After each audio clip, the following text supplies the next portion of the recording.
Hello everyone and welcome to today's session with Adam Vaughan, Chief Reporter of New Scientist. I'm your host today, Traci Dunne, Global Director of Industry Relations at APR, and I'm very excited to welcome you today. A pleasure to be here. So let's get cracking. I very much enjoyed reading your article, Net Zero Living, How Your Day Will Look in a Carbon Neutral World.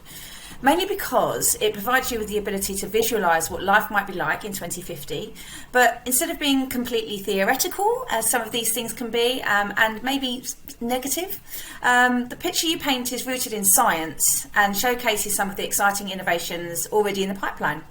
So can you start today by walking us through some more detail about the article itself and perhaps maybe about the science behind it? Sure. So on the science, we know from the Intergovernmental Panel on Climate Change, we know that we need to be at net zero emissions globally by 2050 or round about the mid-century. And so that means for people who are new to net zero, it basically means that it's not just enough to get, you've got to go basically have some stuff that's actually removing CO2 from the air, from the atmosphere, so that's where the net bit comes in. So you have some stuff actually going below the zero, and that brings it to net. So effectively we get to zero by 2050. And then in the wake of that, we've had a lot of countries promising to saying that they will do net zero by 2050. Large part of the global economy has now promised to do that. Admittedly, a smaller amount is actually legislated to do it, but nonetheless, major economies such as the UK have put that in law now. So that is, their legally binding target. And I guess what we were in the magazine, we were chatting about this and we were like, well, this is great. But we felt that what hadn't really been done was translating it down to what it really means for people at the level of their daily lives. So it's all very big picture. We all talk about net zero a lot now, but what does it really mean, or the level of a citizen? And so that was the picture we really were trying to paint. And so we had this sort of creative writing exercise of the imaginary day in a child today, their day in 2050, and just sort of walking through from waking up to going to bed basically, and going around the house and going to work and walking around their sort of cityscape and countryside and so on. And what we wanted to do was, being new scientists, we wanted it to be very much rooted in evidence, right? What we know were the best data, the best knowledge. And so we looked around I spoke to a lot of experts, lots of academics and others, and we looked at all the sort of research and pilots and trials and all the low carbon, this, that, and the other that's going on today to say, okay, this is why we're saying that this child today, their home in the future will probably be fueled by a heat pump. And this is why we think the countryside around them will look like this, look quite different to today. And I suppose the one thing we wanted to do, so that's the basic piece, right? I suppose one thing we wanted to do, which is kind of relevant at the time we're speaking now, Traci, was with the release of the UK's net zero strategy, and one of the things that talks about is, for example, replacing gas boilers with heat pumps. And there's been a lot of knee-jerk negativity of, oh, we can't do this, it won't work, they're not suitable for XYZ homes, so on and so forth. When actually there's pilots or home, this technology is already in homes showing it's working. It's just that the people who are being negative haven't maybe seen it yet, which is fair enough. This stuff is still early doors. So part of it was to sort of show this can be done. Another aspect of it was that we wanted to paint a picture of, we've told the story a lot in the past about how climate change is going to change the world for the worse. And that's true, in terms of more extreme weather of the type that we've seen this year. And, from crazy heat in Canada to floods in China, Germany, and even London. That's all going to happen. But what's often not in that picture is showing the fact that we as people, as society, will change with it. So our homes, our transport, our landscape, and so on. And actually that change could be a positive change. So that was the other thing we really wanted to sort of show. Absolutely. And I think in that way, the article presents an interesting dichotomy, really, between how life might be very different, but also in some ways not different at all, particularly if you've been born into that generation that has not known any difference. So I was wondering if you could provide us with your perspective of the areas specifically that you think changes will have to be made now in order for this different but better world to come to fruition. Sure. So, I mean, I guess for me, what's been interesting about certainly in the UK at least, but in most other countries as well today, is that when it's come to decarbonising our economies, to cutting emissions, a lot of it's happened out of sight for most people. So, most people in the UK, for example, will have not really noticed any difference to their lives from the fact that wind farms now are increasingly supplying a lot of their electricity, right? And that's just something you don't see. You turn the light on, it's the same as before.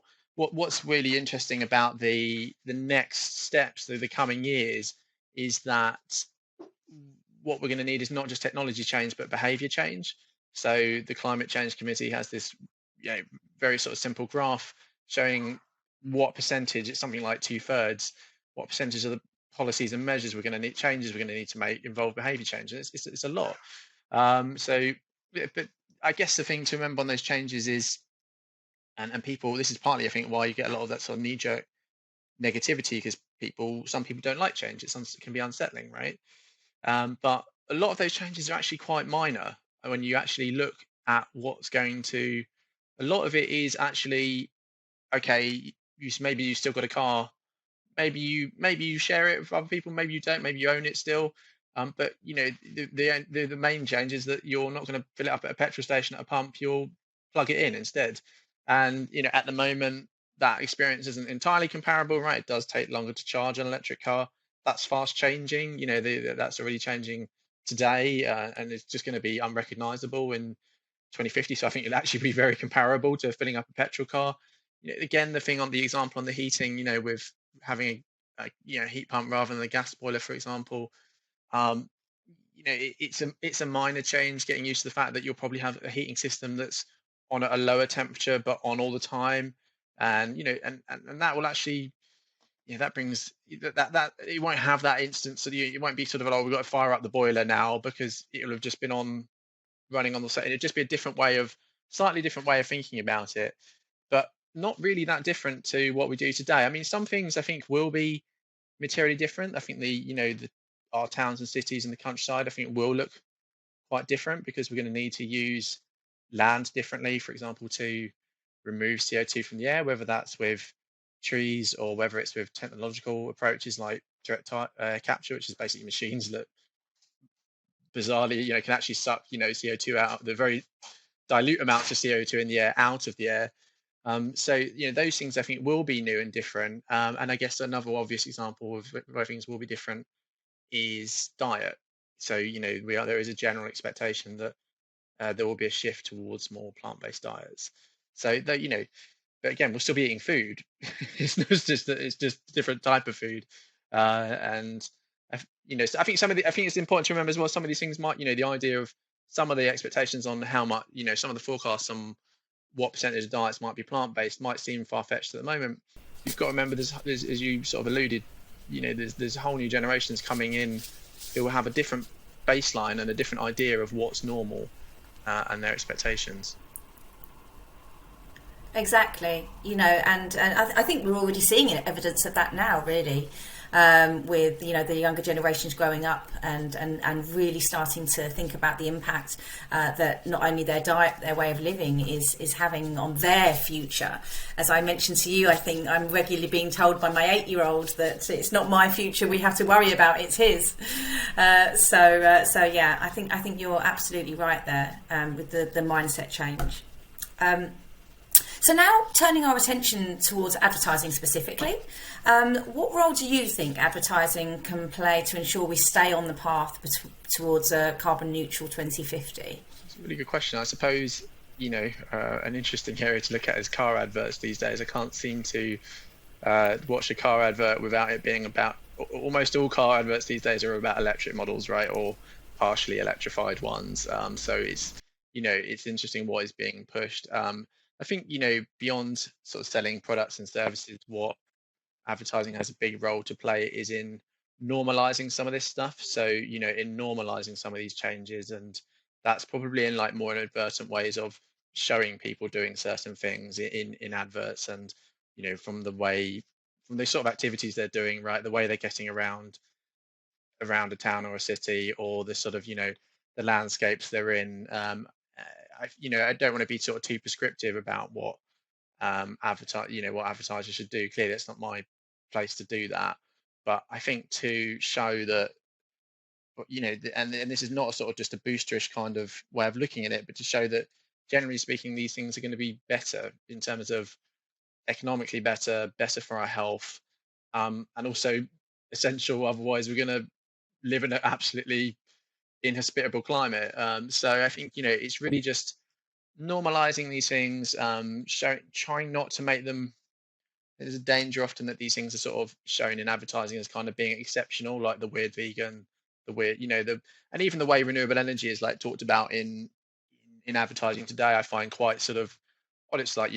It's almost like renewable energy is still talked about as something being special, as though it's like the new weird thing. Like, oh, look at us, we're doing renewables. It's like, well, of course you're doing renewables. That's like the backbone of the electricity system now. You've got to do better than that. You can't just say, "Oh, look, we're doing renewables." Yeah, I mean, I certainly wouldn't tell them what to do, but I think advertising, it's just about normalizing some of these changes, and being frank and honest about the fact that it does mean some behavior change. It's not just a case of buying a different product. I think that's something that's not just doesn't just apply to advertising. That's like wider society that we need to be honest about. It doesn't really help that our political leaders are shying away from that conversation.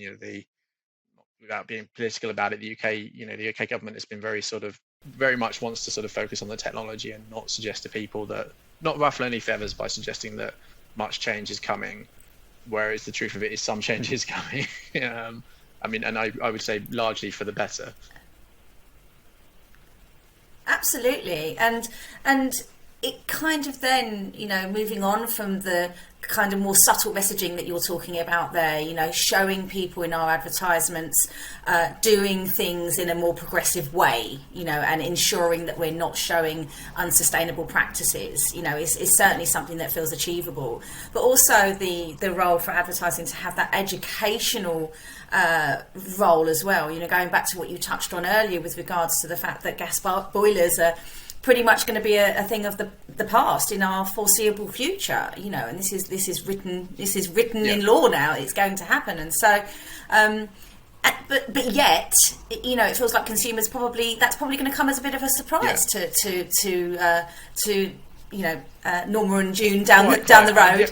The other thing, sorry to interrupt. The other thing I would say on advertising is I think it's going to become, it's already the case, but it's going to become increasingly so that if the disconnect between what advertisers are showing in their adverts and what they're doing as a business, if that gap is too big, it's going to become increasingly untenable.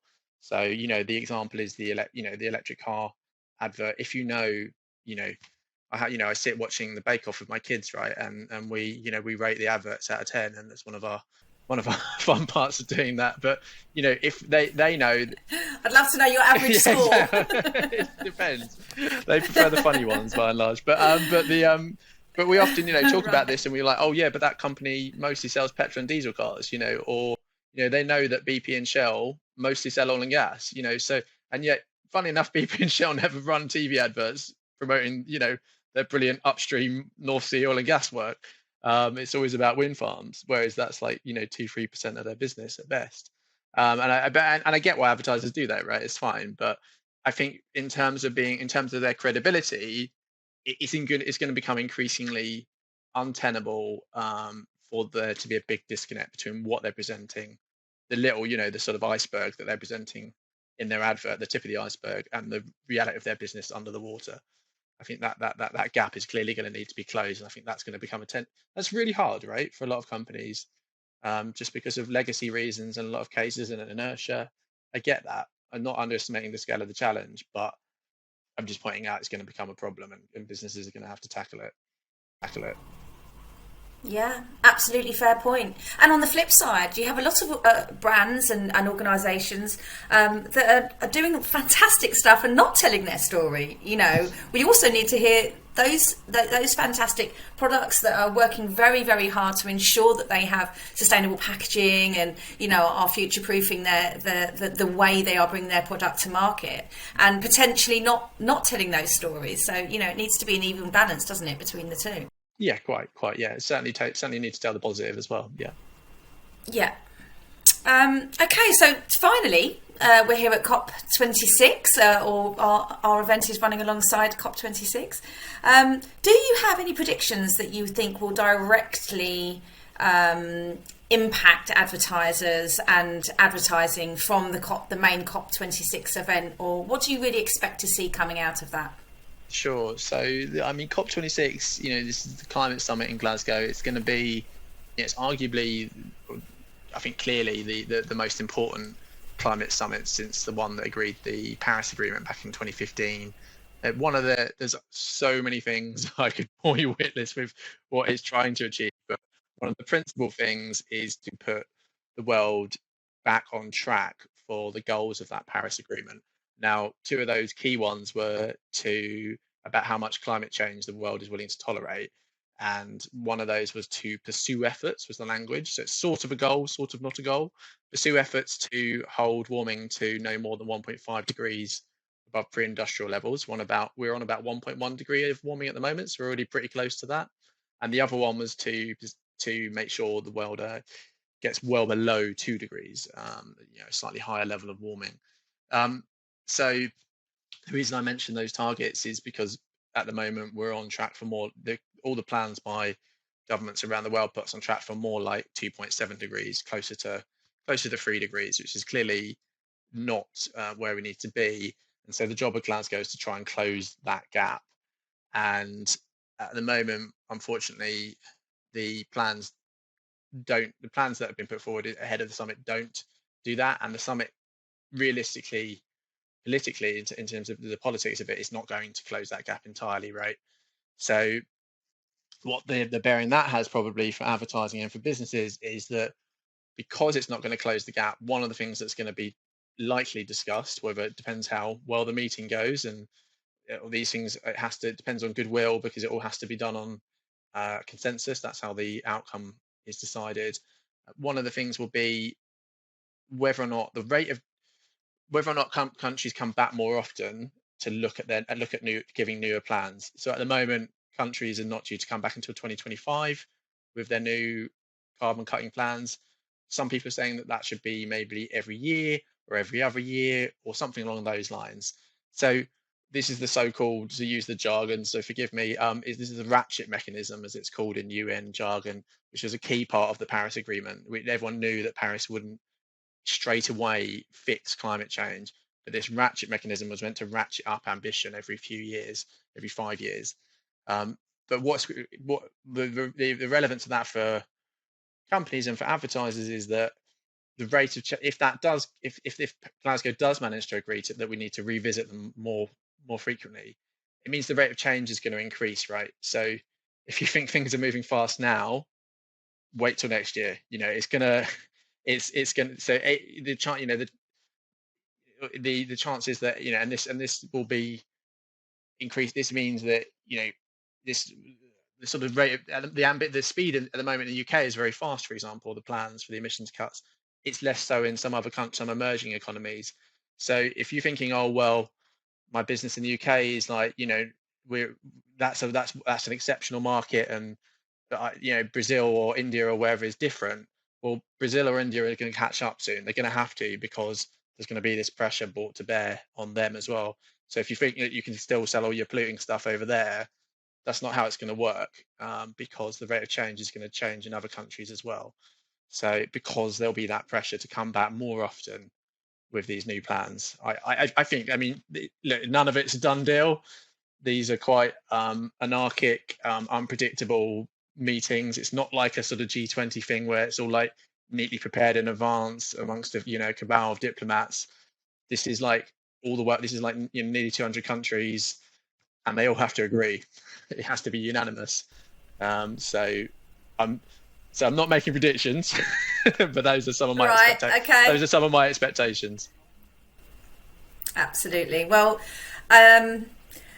I think really we have to watch and wait and see what comes. As you know, very similarly to your article, it's exciting but also daunting at the same time. So let's hope that we see some encouraging developments coming out of the main COP event.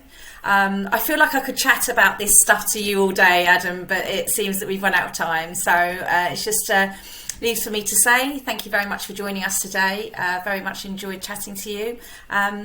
And that's the end of our interview. Thank you very much. Thanks very much, Tracy.